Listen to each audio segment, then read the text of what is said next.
धरती का सुख मांगते मांगते अंत नहीं होता है। लेकिन एक समय ऐसा भी आता है जब हम और आप यह सोचते हैं कि उस महादेव से खाली हम मांगवे करते हैं, महादेव को कुछ देते नहीं है। जैसे ही यह विचार खड़ा हुआ कि हम महादेव को कुछ देते नहीं है, खाली मांगवे करते हैं, आप शिष्यता से शुरू हुए हैं, अब भक्त बनना शुरू हो गया।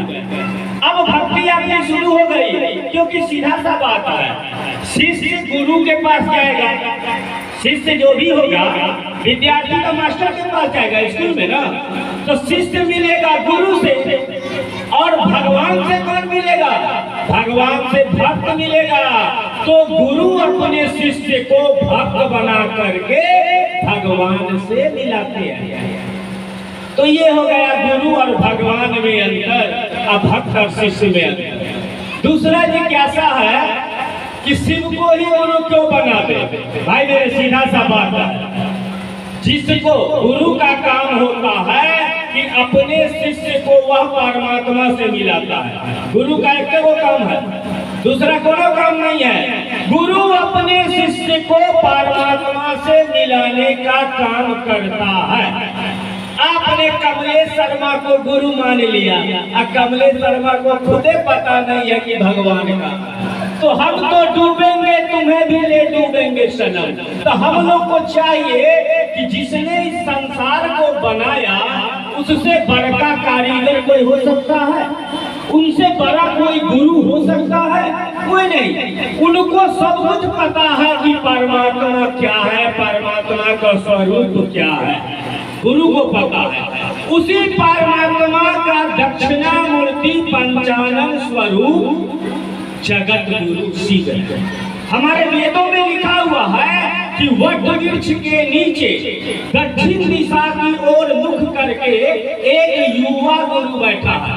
युवा का मतलब होता है जवान। गुरु जवान है और उनके सारे शिष्य प्रौढ़ है। प्रौढ़ का मतलब होता है बूढ़ा। गुरु जवान है और चेला सब बूढ़ा है।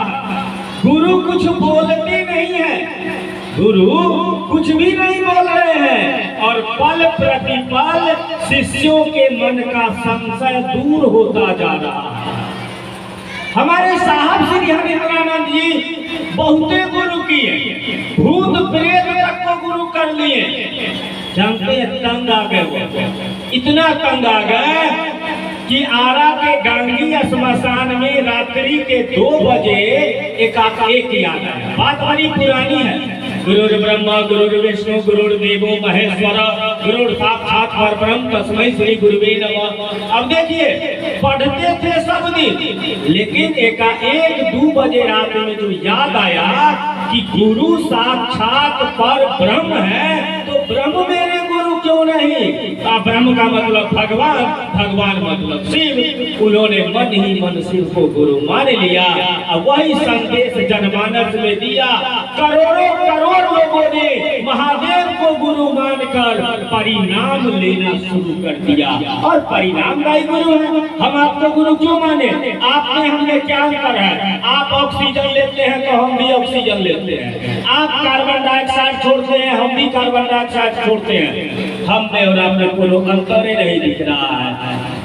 आप अगर हमको भगवान से मिला सकते हैं तो कहा गया कि मनुष्य के अंदर इतनी शक्ति है, इतनी क्षमता है, वह जो चाहे कर सकता है। हमारे आपके अंदर में वह शक्ति है, लेकिन वह शक्ति तब तक कार्यरत नहीं होगी कि हनुमान जी को श्राप मिला था ना कि ताकत तो तुमको खूब है, लेकिन जब तक कोई याद नहीं दिलाएगा तुम्हारी शक्ति काम नहीं करेगी। तो हम लोगों को याद दिलाने का काम हमारे साहब श्री हरिहरानंद जी किए हैं।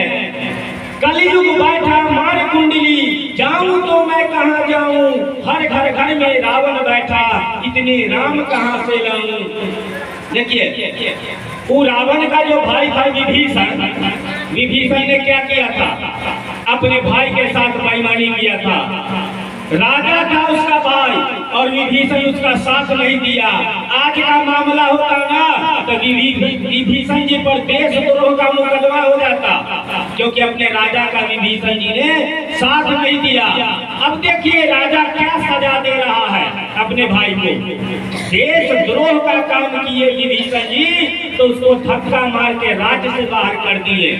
वो रावण, हम लोग कैसे रावण है सो देखिए, अगर एक ईंटा जमीन में घर को सीधा करना है, कहिए भैया इधर ना तो हमारा घर सीधा करेंगे, मर्डर हो जाता वहां पे। अब कलयुग बैठा, मार कुंडली, जाऊं तो मैं कहाँ जाऊं, हर घर घर में रावण बैठा, इतने राम कहाँ से लाऊं। वो राम जी अगर तीर धनुष लेकर के आ जाए ना तो हमको नहीं लगता है कि इस संसार में 1% व्यक्ति बच पाएगा। क्यों नहीं बच पाएगा?